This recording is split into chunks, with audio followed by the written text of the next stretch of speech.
So it's early December, so that means it's time for a November roundup of everything I read in November. And I got a lot here, as you can see. Just kind of like pause for like a thumbnail real quick. So let's go ahead and get started. So these aren't in any kind of particular order. It's more just like where they are in the stack from when I picked them up off the shelf or the floor or my like not TBR cart, but like a library book cart.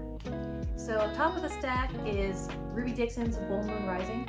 This has taken me an ungodly amount of takes to get the name of this book right. I keep wanting to call it Full Bull Moon Rising for some reason. Anyway, I really like this book a lot. I read it as like a buddy read with a friend of mine, and while we were reading it, I found out a few of my sorority sisters were also reading it at the same time, and so we had like a little mini book club, and we were able to talk about it a little bit, and so that was nice. One of the things I do like about Ruby Dixon's writing is that it's a good balance between spice and plot, I feel like, and then there's a lot of lore and world building and stuff like that. And she's very clearly setting up for a new series with this, because it's pretty lore dense. Like there's a lot of explaining how the magical system works and explaining the world they're in a lot. So I'd imagine the next book in the series probably won't have that, but or at least not as much. So in this book, Asbeth, I think that's how you pronounce her name, her family are called holders, which are people who have these things called artifacts, which in this world, magic is real. And it's kind of like outlawed or they run out of it. I can't remember exactly how it works. But basically no one can have magic anymore, essentially. And the only way to have magic is to have one of these old artifacts that were imbued with magic hundreds of years ago. So this is one of the things I did like about it, because I feel like that is kind of realistic in how magic will probably work today, where it would be kind of seen as almost like nukes or something, where it'd be considered too powerful for anyone to have, and so no one can have them, kind of thing, or no one can use them. I think we all have them, we just don't use them, I don't know. Because I did like that a little bit. So Asbeth's family, or their holders, which is like the upper echelon nobility kind of in that society, because they have a bunch of these artifacts, or they're supposed to, because really Asbeth's father has gambled them all away, and so she's having to join the guild that's in charge of finding more artifacts and everything like that in order to get more for her family without their enemies finding out, which is really cool. However, the problem is that when she gets there, she finds out the women are not allowed to join. And so she has to find a chaperone real quick in order to be able to join so she can continue trying to save her family. So this is the one little stick I do have with the story, is that she just jumps into an arranged marriage. Not arranged, more of like a marriage of convenience kind of thing with the character here, because he is a teacher there and he's the only one who's willing to take her in. That's a little annoying because I feel like there's other ways around their problems. Because another thing's like he needs a wife and she needs a chaperone. She's like, oh, let's just solve both our problems and get married. It's like, well, there's other ways to fix his problem and there's other ways to fix her problem that did not involve getting married, especially considering she's an heir to like a major holding. I feel like there's other ways around it. That was a little annoying, but I was like, whatever, it's a story, you know, it's fine. Look past it. It was not that big of a problem, but it's like, you know, it's a book, it's a romance novel. You know how it's gonna work. Like, it's how it's gonna end up, so it's fine. But I really like the book. I really like the side characters. I really think that Ruby Dixon did a really good job fleshing out all the side characters, because usually in her books she has a lot in a series. Like I think her Ice Planet Barbarians has like 20-something books in it, and so pretty much every side character who gets named gets a book eventually. And so she does seem to try to flesh them out a little bit more than most other people would, which is nice. Because there's several side characters in the book that I really liked, and I'm like, okay, hopefully they'll get a book later on or something like that. So I did enjoy that a lot. It is pretty spicy, so if you don't like spice, I would definitely maybe skip this one, or find out which chapters have that in it and just skip those chapters, or skip those pages or something. Because honestly, nothing seems that has to do a lot with the story happens during those scenes, and so it's pretty easy to like just skip those bits. So going from a high note to a low note, the next on the stack is Lady Macbeth by Ava Green. I didn't really like this one, and this is a feminist retelling of Macbeth through the eyes of Lady Macbeth when she's young and she's just getting married and everything like that. And I was like, it's okay, it's pretty good, it was whatever. I really liked her writing style more than the story she was telling. So I think a lot of the leeway I was giving her was like, oh, this is really pretty writing. I don't like what you're writing, but I like the way you're doing it, if that makes any sense. But the story is just not great. It's just not. I read a review about it right before I started recording this video because I wanted to know what it was like compared to Macbeth. And I found out that a lot of things I didn't like that I like kind of just gave the author leeway on, where I was like, okay, giving the benefit of the doubt kind of thing, because I'm like, I don't think this character would do this. It seems insane. But maybe that's just her having to work in what really happened in Macbeth or something. And lo and behold, I found out no, all the choices that she made were her own, and all the things I did like were from actual Macbeth. So I think I'm just gonna read Macbeth. And I'm really disappointed because I was like, this was recommended like everywhere on Book Talk for a while, and so I was really excited about this. Also, like, look at this cover. Like, isn't that the most beautiful? It's hard to tell my ring light on, but like that cover is just gorgeous. And so I was like, I was pretty excited about that. But I've learned my lesson. Just because it has a pretty cover doesn't mean it's a good book, which I guess I should have known that. But I did really like her writing style, so I was really bummed about that. But like, this was my lowest rated book of this month, which is a bummer. I was really excited about this one, but I'm glad I got it as a library book, and so I didn't actually like pay for it. So another disappointment, but not as bad, is Happy Place by Emily Henry. I love Emily Henry's books. I absolutely loved Booklovers. I absolutely loved that book so much. And I also really liked People Meet on Vacation. I really loved them, so I thought I would love this too, because I also I really like the fake dating trope. But honestly, this is the fake dating trope done wrong, I think. Because there's so many conflicting tropes in this and storylines that make it where it makes each one weaker story-wise. And it's not, I didn't really like it. So, the story, I'm going to read the back of it real quick. Harriet and Wynne have been the perfect couple since they met in college. They go together like salt and pepper, honey and tea, lobsters and rolls, except for now, for reasons we're still not discussing, they don't. They broke up 5 months ago and still haven't told their best friends, which is how they find themselves sharing a bedroom at the main cottage that has been their friend group's yearly getaway for the past decade. Their annual respite from the world, where for one vibrant, blissful week, they leave behind their daily lives, have copious amounts of cheese, wine, and seafood, and soak up the salty coastal air of the people who understand them most. Only this year, Harriet and Wynne are lying through their teeth, while trying not to notice how desperately they still want each other, because the cottage is for sale, and this is the last week they'll ever have together in this place. They can't stand to break their friends' hearts, and so they'll play their parts. Harriet will be the driven surgical resident who never starts a fight. Wynne will be the laid-back charmer who never lets the cracks show. It's a flawless plan if you look at it from a great distance through a pair of sunscreen-smeared sunglasses. After years of being in love, how hard can it be to fake it for 1 week? In front of those who know you best. This sounded really good. It's just, there's just a lot of little problems that just equal to one big problem kind of thing. Because I'm just like, for one thing, Harriet and Wynne, it's a miscommunication trope a little bit, along with fake dating and second chance romance, and there's just a lot, it's just a lot.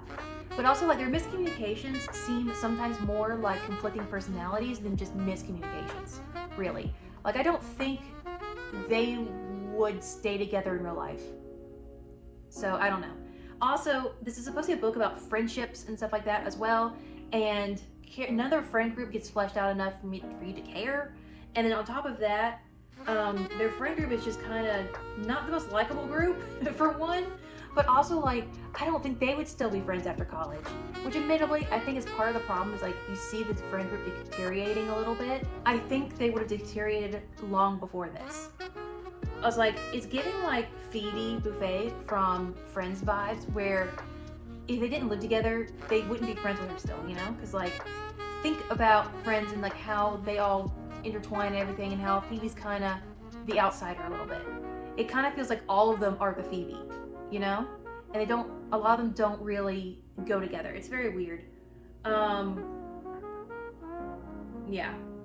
And then my other really big harp on there is the ending, which I don't want to get into because I don't want any spoilers or anything like that, but I didn't like the ending either. Like, one big decision that Harriet makes, I just didn't think it made any sense. And it went against her character entirely. So the next book in the stack is My Vampire Plus One by Jenna Levine, which is the second one in a series. I like this one a lot better. This one actually did the fake dating trope better, I think, because it was the main trope. And so it really was able to be done a little better.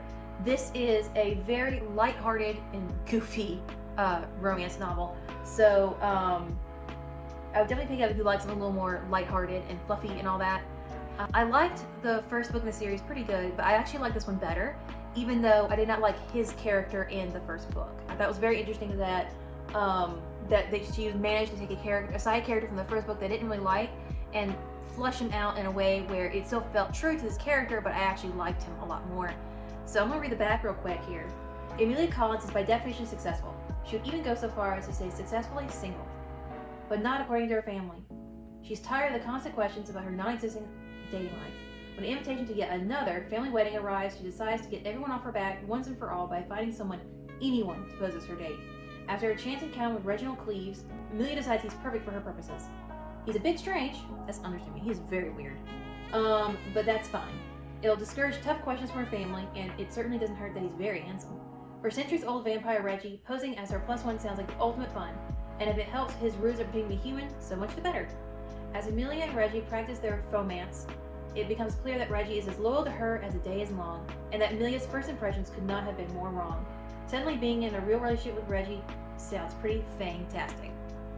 Yeah, it's just a really fun, cutesy, like you can tell from the cover, like it's just, you know, bright colors and everything like that. Like it's a really cute romance novel. I really enjoyed it.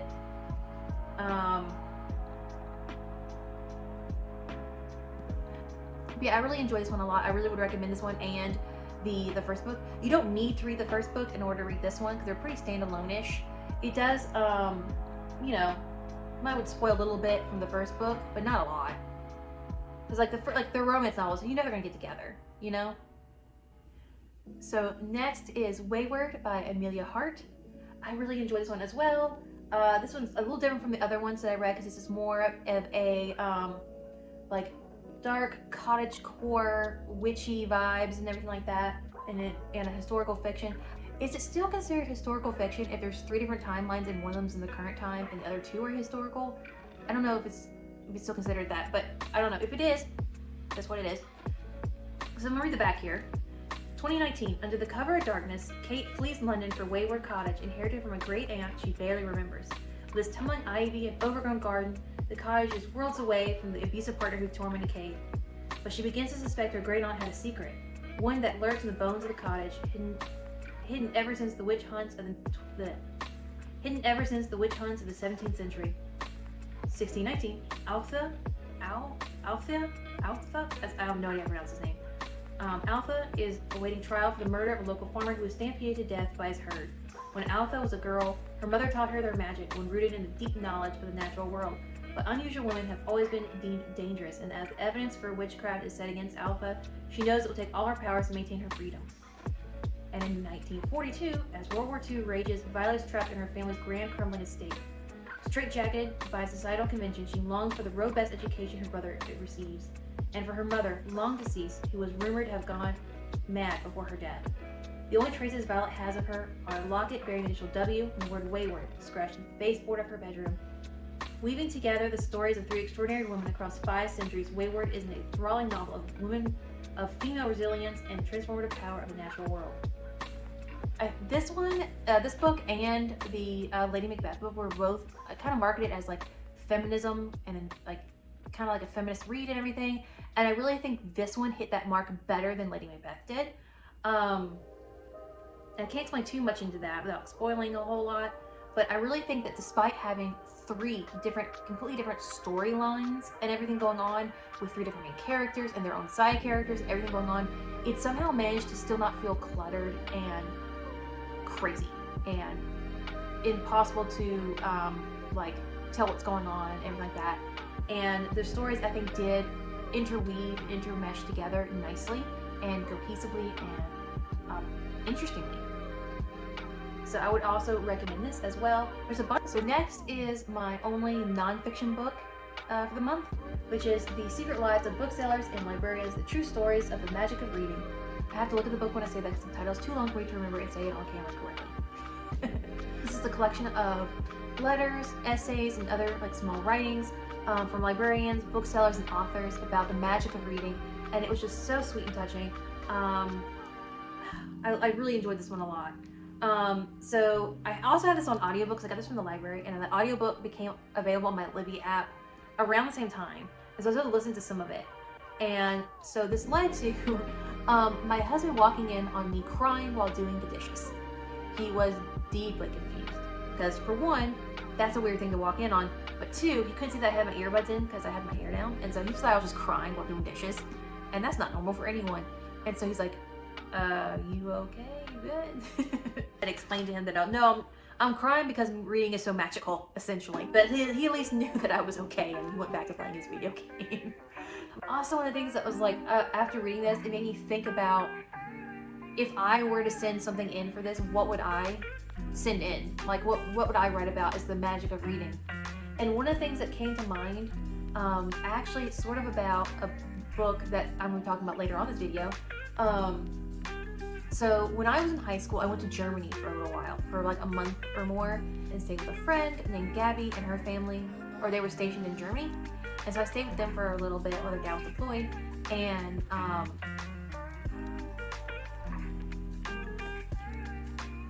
so I was in Germany for a little bit while I was in high school. I stayed with my friend Gabby, who I met like a few years before when her family was stationed in Maxwell, which is near where my parents live in Montgomery. So for 1 week, we went to go drive up to Prague for the week to have like a little mini vacation inside a vacation. And while we were driving up there, it's a pretty long drive. I think it was like 5 hours or something. So her mom had checked out some audiobooks in the library on base for us. And one of them was the first book in the Pink Carnation series by Willig. And I didn't know what it was, but we listened to it, and honestly her mom didn't either. She just saw the pretty cover and got it. So we started listening to it, and I absolutely loved it. But as you know, there are some spicy scenes in that, and we were young teenage girls, and so her mom hurriedly turned it off, or would skip around and stuff like that. And once we got to our destination, the book was about halfway done.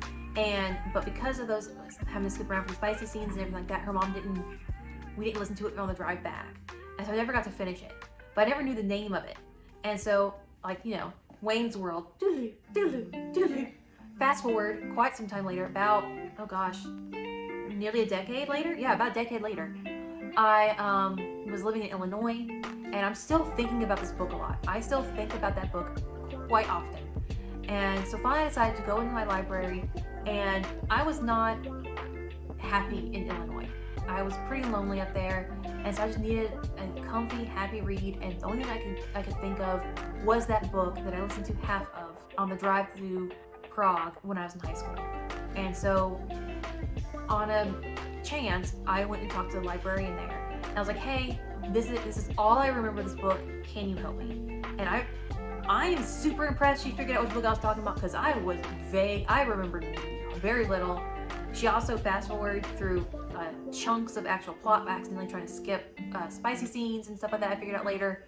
So I'm very impressed this librarian was able to figure out what I was talking about, because like the cover, like I remember when I was describing the cover, what I remember the cover being was incredibly vague. I was like, oh, I remember she was wearing an old pink dress. Like, that's so vague. And I remember something about Scarlet Pimpernel, kind of, like it was something like that. I wasn't sure if it was mentioned in it, but I remember it had spies that had that same kind of naming scheme to it, kind of. And that was most of what I remembered. And so she was able to track it down, and not only did I find that book that was there in the library, but also I found out there was a whole series. I was ecstatic, and I ate through them. I devoured these books, and they made me feel so much better being so isolated up in Illinois. It really helped a lot. So I really think like a story or something about that is what I would have sent in if I were sending in something about the magic of reading for this book. Later on in this video, I'll be talking about a book that I borrowed from the library solely because Lauren Willig was one of the authors in it. Because I own just about all of her books. Just about. You can't see it down here, but it's like down on the bottom shelf. This whole shelf down here is the Pink Carnation series, which I buddy read with my mom this year. And so that's just another added thing to that story, I guess, is that I've also read them all, like along with all of them with my mom, and we had like a little mini book club. I would talk to her like almost every day, and we would just talk about the books. It was so nice. So the next one on the pile is kind of weird. It's Dracula, which in itself is not really that weird. What's weird is I did not read this copy of Dracula. I had Dracula Daily this year. And so what that is, it's like an email newsletter you sign up for free, where they will send you that day's entry for Dracula. So let's say, for example, I'm just gonna open the book at random and just find one. let's see. Oh, here it is. This one is dated September 6th. So on September 6th, I would have been sent this paragraph, and that's it. And the next day, on the 7th, I would have been sent the rest right here, because that's what day it happened on. So it's that way you're kind of like following the story along as it's happening, because this is, of course, an older book, of course. And so, like, the mail takes much longer. And so, like, one of the first few chapters will be a letter, and that letter had already happened months before, or something like that, because it takes so long for mail to get through. And so the book is kind of told out of order, but as it's happening. It's a very interesting way to read it. I've always read Dracula the traditional way before, and now last year was my first time doing Dracula daily. This is the first year that I've done it where I was tracking it. So I probably won't be listing it if I do it again next year, because I probably will, because it's like breaking up a 400, 500 page book throughout like several months is not that hard.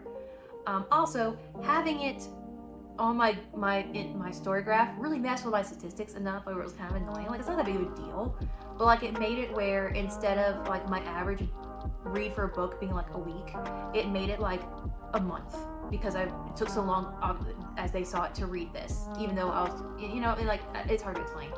But so that was a little annoying. So I probably won't be listing it anymore, especially considering it'll be a reread. Like, it'd be weird having the same book on there every year. So I probably won't be putting it back on there. But that was just a really fun way to read Dracula, and I definitely recommend it. Especially if you have a hard time following the story of Dracula, because it kind of jumps around a little bit. I would definitely recommend it. Because also, like, it breaks it up in like bite-sized little pieces throughout the year, so where you don't feel like you're reading like a really long book. So that's really nice. So the next book is probably the goofiest, and it is Pride, Prejudice, and Zombies. I read this as a buddy read with my mom, because we're having like this reading challenge throughout the year, and this was the one this was meant for October because it's like a Halloween-y vibe, but we both were pretty busy, and so we ended up not finishing it until November. And let me tell you, this is a wild ride. This is really weird. I wish I had read Pride and Prejudice recently, so I would be able to tell which scenes were actually from Pride and Prejudice and which ones were completely made up, and then also how they changed the existing scenes to fit zombies in. Because like, not only is there zombies, because it's probably called Pride, Prejudice, and Zombies, but there's also like ninjas. Because like, so my copy is illustrated a little bit, so let me just show you the picture. That's Lizzie Bennet fighting ninjas. Like, that's so weird. This is definitely not something if you are like a literary snob, I feel like. But it was really fun. My mom and I both had fun reading it. I don't think she liked it as much as I did, but she also doesn't read goofy things like this like I do, so it probably wasn't like in her normal wheelhouse. That's probably why, but I definitely had fun. There was one thing that she kind of changed from the original story that I actually liked, and that was when, okay, I'm going to say spoilers, but honestly this book is like hundreds of years old, so I don't think I need to, but spoilers. So when her sister Lydia runs off with Wickham, in the original book, my mom and I both could not remember why he did it, because it seemed so out of character and everything, and also just seemed like a weird thing for either of them to do. Especially considering the time period they were living in and everything like that. But in this, they kind of go into that a little more, and it's kind of explained just a smidge better on his motives, and also, you know, also he had some more repercussions for it, and so we both kind of like that actually a good bit. So the next few books I have to talk about are audiobooks I got from my library, so I don't have them physically here to like show them to you. But the first one is this one here. It's The Author's Guide to Murder by 3 authors. I don't remember all their names because I don't have the book in front of me to like look at it. But one of them is Lauren Willig, and that's the whole reason I got this book in the first place, because otherwise I wouldn't have been reading this. This is not my cup of tea typically. But as I mentioned earlier, I love Lauren Willig, so I was willing to give it a shot. And I didn't really like it a lot, but I am so glad I gave it a shot. Like, I'm glad I didn't buy it like I do all of her other books, but I still liked it enough where I don't regret reading it. So I usually don't love books that are solely mysteries. I've learned that I really do like some romance or something, I guess there was a little bit of romance. Yeah, there was a little bit of romance, but that wasn't even the main side plot, really. And honestly, it kind of felt like insta-love, which is kind of annoying. So the story is about these 3 authors who go to Scotland in this castle for a writing retreat. And they're all going to go there and write a book together. And they all have their own motives for getting back at the guy who runs the writing retreat. And sure enough, as you can tell from the name of the book, someone gets murdered. And they have to figure out who did it.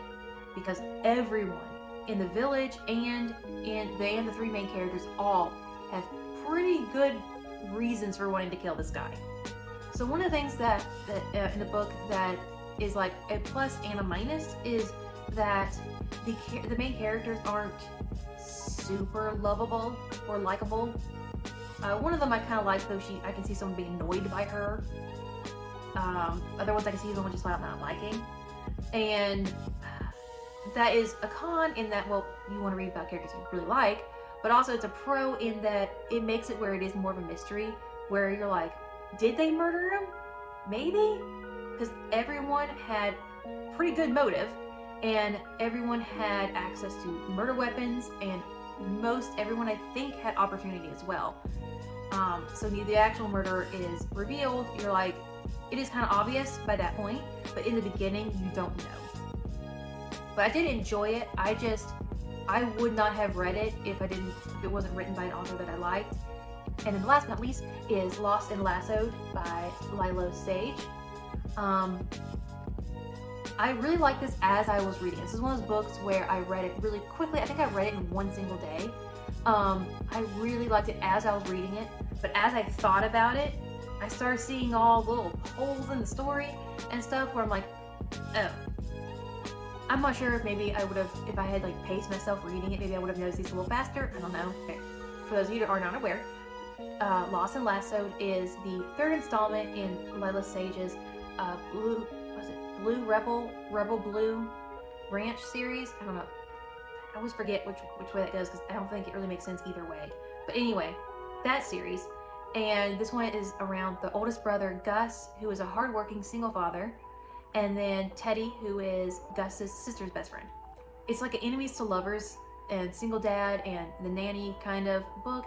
I was annoyed by, or thought about after I read it, was that I don't think I actually like Teddy very much. She's alright. I don't care.